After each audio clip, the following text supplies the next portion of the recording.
Panic chamber, panic meter, panic mode.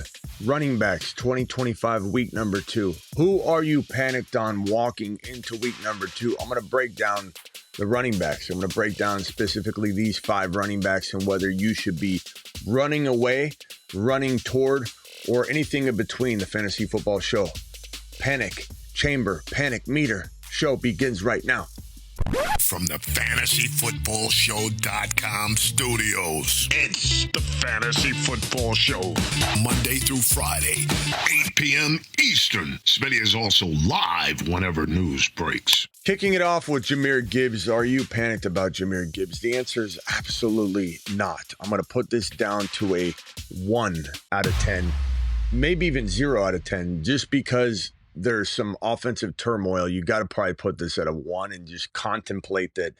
Could he have some ups and downs this year because of the loss of Ben Johnson? Clearly, the Lions are not looking like the same team, but they could maybe get things put together by week 3, week 4, week 5 to where they're firing on all cylinders. They're making do with the newfound situation that they have, and they're able to run the hell out of the ball. There's definitely a little bit of concern when you talk about like an offense not looking the same. I mean, if this offense isn't in the red zone as much, there's a little bit of a downtick in fantasy value. The loss of Ben Johnson is clearly being felt. I said this all offseason that Ben Johnson made Jared Goff look like a princess, but the slipper fell off and it doesn't fit anymore. The lights have come on at the club, and this guy's not a top 7, top 6 quarterback. He never was. He was propped up like a weekend at Bernie's, and now we're seeing the remnants of that, the departure of Ben Johnson. I will say, though, that the team will resort to throwing the ball, running the ball, going through Jahmyr Gibbs. He's a weapon. He's a playmaker. When he scores a touchdown on a big play, you're going to think, oh, let's get him the ball again, and it's going to be rinse and repeat. So I do think this will get on track, but the reason we even have a 1 and the reason we're even here kind of contemplating whether there is panic or not is because they will not live in the red zone as much right now as they work through and figure out their newfound situation. Things will not be as good. They will not be as good. Doesn't mean they aren't throwing from behind, and we get a lot more garbage production, though, to kind of account for that inconsistency that might be present here. And I do think that because he's game script proof, he is situation proof. He's matchup proof because he can either catch or run. This is one of those situations where I'm not really worried I'm buying. I'm running into the flames, so to speak. And if I can get him, and no one's expecting to steal him away, but if I can get him at, what might be equivalent to like 7, 8, 9, 10 overall value in a draft if we were drafting today, I'm going to jump all over that. If I can sell players that are popping off right now. Before I say what I'm going to say, I want to make sure it's abundantly clear. I'm a big Garrett Wilson fan. He's a Mars man extraordinaire. But when someone says, Smitty, should I trade my Gibbs for Garrett Wilson and some other small side piece, I'm reminded how quickly people knee-jerk react. And you might say, no one's doing that in my league. Believe me, people are doing it everywhere. I'm not necessarily, again, trying to say I don't contemplate certain moves that involve getting rid of a Jahmyr Gibbs, but that would not be at this time in the situation where he's a complete buy low. You want to sell him high. If you can't sell him high, you hold him. Panic Peters are everywhere, and Jahmyr Gibbs is not somebody you panic on. He's somebody you buy. Jahmyr Gibbs, you are Smitty approved, young man. Just been Smitty approved. This story is going to go a little different than the last one. This is a guy named Kenneth Walker. This is a guy that we are not as high on right now as we want to be. He's in a pretty volatile situation. He's in a situation in an environment where his backup running back is at least as good as he is and a better fit for the system. And then Kenneth Walker is very injury prone. And then we got this report here today. Seattle head coach on Kenneth Walker and Zach Charbonnet, quote, there's going to be more opportunities for both of them moving forward, end quote. Week 1 snaps are 30 snaps for Charbonnet, 21 for Kenneth Walker. So I hate to inform everyone here, but this is a heightened panic situation to the tune of a 9 out of 10 if you own Walker. Now, if you have Walker and Charbonnet, might be less of a number, more of a 7 or 8 for you. But in a vacuum in terms of just Kenneth Walker concern, we're at a 9 out of 10. And unfortunately, we are opening the panic chamber doors for Kenneth Walker and immediately closing them. You are in the panic chamber. Not something I like talking about, not something I like acknowledging, because we love Kenny Walker. We always have loved Kenny Walker on this channel, but we just can't in good conscience be like, hey, this is a guy to hold on to if you can get rid of him. What are your options? Go after another laterally doubted player. That's the only move. It's the best move. It's the best psychological ploy as well. You sidestep over to a doubted Harvey. You sidestep over to a doubted Travis Hunter, and you're able to then convert that doubt into a different form. And a lot of people like to trade doubted players because they worry about their own player. You're trading to a player that's most probably going upward at some point. Harvey's obviously going to get on his horse at some point. Hunter's clearly going to get better, and they're going to utilize him. He had 6 catches on Sunday. So that is your best course of action. But yes, we're definitely avoiding this man right now.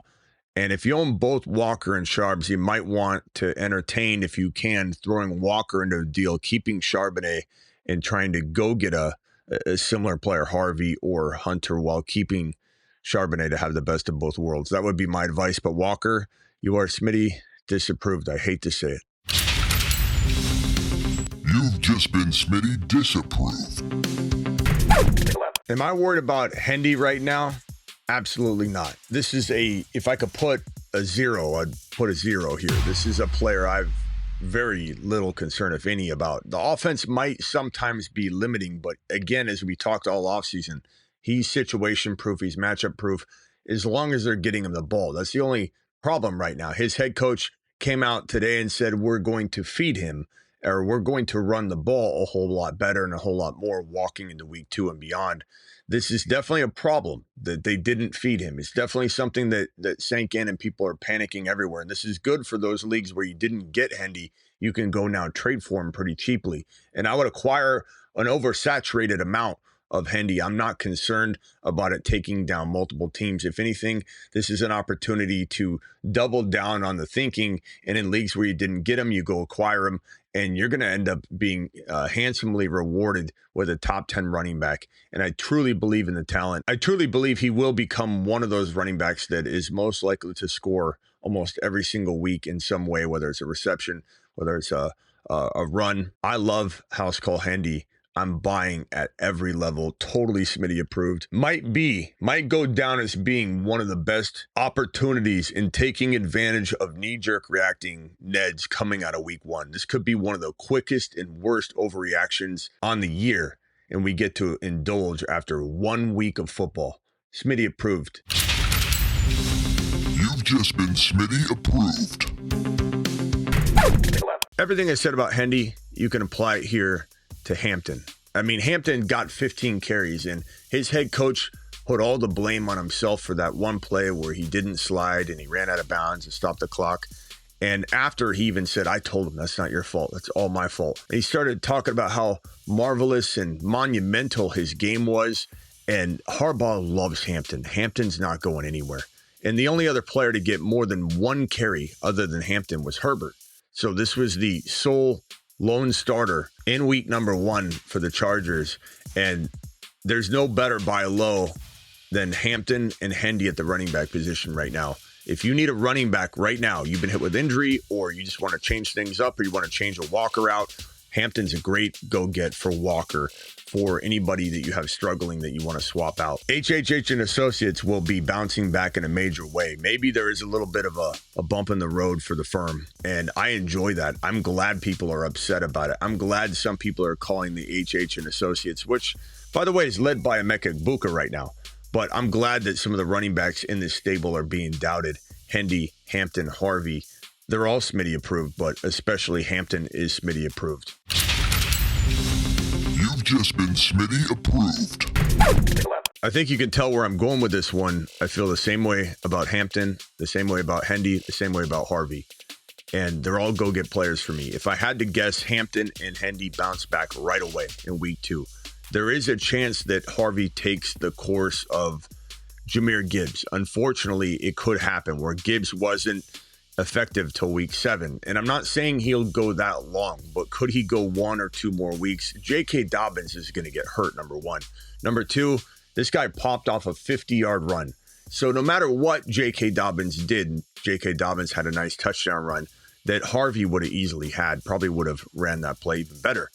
But the touchdown will enable, we have to be honest with ourselves, enable this team, Sean Payton, to continue to use both running backs. But because he had a 50-yard monster run that was game-changing and such an amazing play, showing how strong he is, how much force he has, how much ability he has to literally make a big play when the team needs it, I have a feeling that they're both going to be fed more.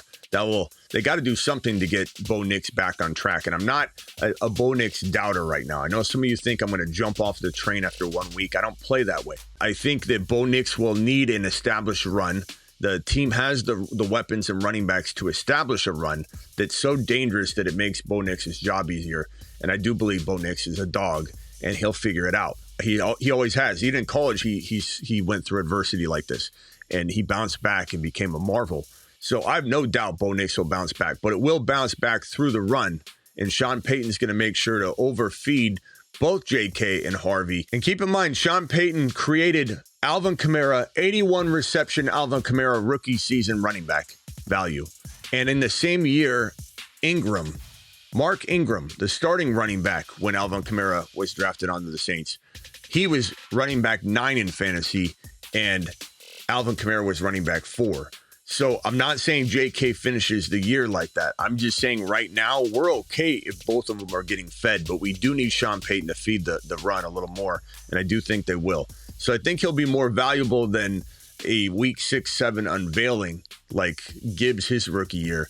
What I'm just trying to say, understand there is a world where it could be week 4 or 5, week 6. People could be jumping off this train.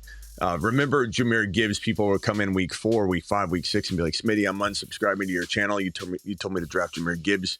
I can't believe I ruined my season because of you. And then week 7, 8, 9, those people kind of slowly came back onto the channel, pretended they didn't say what they said. But I think that will happen here. I have no doubt in my mind that this is one of the most talented running backs, honestly, in the league. This is a brute force, Saquon Barkley-esque type of runner, and he will feast at some point in this offense. So you are Smitty approved, just with the expectation that we don't know if it's week 3, week 2, week 4, week 5, but I do believe it will be sooner rather than later. It will be quicker than the Jahmyr Gibbs week 7 unveiling, but it might not be. It could be, but it might not be next week. It could be week 3 or 4. You've just been Smitty approved. Don't forget, we draft at midnights, $5, get 50. Play 5, get 50 on Underdog using code Smitty. That link is in the description of the video. Code Smitty also gets it done. So draft with us. Don't scramble to try and sign up later. Just sign up real quickly. It takes a couple minutes. Link is in the description. Code Smitty. Play 5, get 5.